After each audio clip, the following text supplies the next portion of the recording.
আসসালামু আলাইকুম, স্বাগত আপনাকে। আলহামদুলিল্লাহ, অবশেষে সৌদি প্রবাসীদের বড় একটা সমস্যার সমাধান হতে যাচ্ছে। শুধু সৌদি প্রবাসী নয়, সাথে মালয়েশিয়া প্রবাসী সহ অন্যান্য দেশের প্রবাসীদেরও সমস্যার সমাধান হতে যাচ্ছে।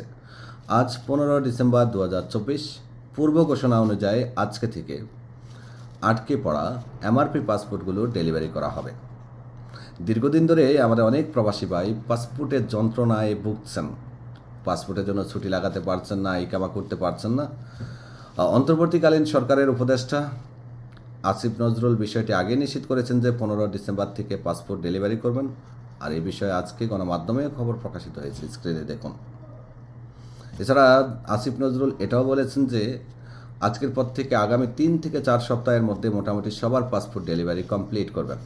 তো আমরা সেটাই আশা করছি, ইনশাল্লাহ এমনটাই হবে।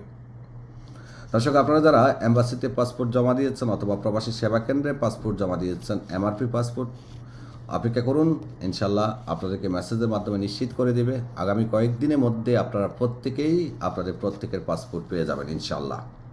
আর পাসপোর্ট পাওয়ার পরে আপনার প্রথম কাজটি হলো আপনার পাসপোর্টটি মালুমাত করা। আর এই মালুমাতের কাজটি আমরা করে থাকি। আপনার জন্য বিশ্বস্ত প্রতিষ্ঠান হতে পারে বিনমিশাল ট্রাভেলস। আর আমার এই পেজটি অবশ্যই ফলো করবেন, বিনমিশাল অফিসিয়াল 2.0। স্ক্রিনে নাম্বার দেওয়া আছে, কল করবেন আমাদেরকে। আল্লাহ হাফেজ।